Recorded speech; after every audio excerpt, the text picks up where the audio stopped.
Science and supplies delivered to the space station, another early discovery by our Lucy mission, and celebrating the 1-year anniversary of Artemis I. A few of the stories to tell you about this week at NASA. On November 11th, a SpaceX Dragon resupply spacecraft arrived at the International Space Station with about 6,500 pounds of cargo. This included an investigation to test technology that could provide enhanced data communications on the space station, a study on how atmospheric gravity waves contribute to space weather, and more. This is SpaceX's 29th contracted commercial resupply mission to the station for NASA. Early data from our Lucy spacecraft recently revealed that asteroid Dinkinesh is a binary pair, with a smaller asteroid orbiting Dinkinesh. Now, the Lucy team has learned that the smaller orbiting asteroid is actually a contact binary.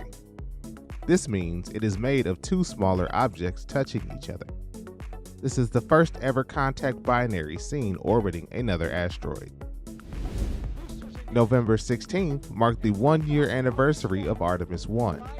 During the uncrewed flight test, our Space Launch System rocket sent the Orion spacecraft on a 1.4 million mile journey beyond the moon and back.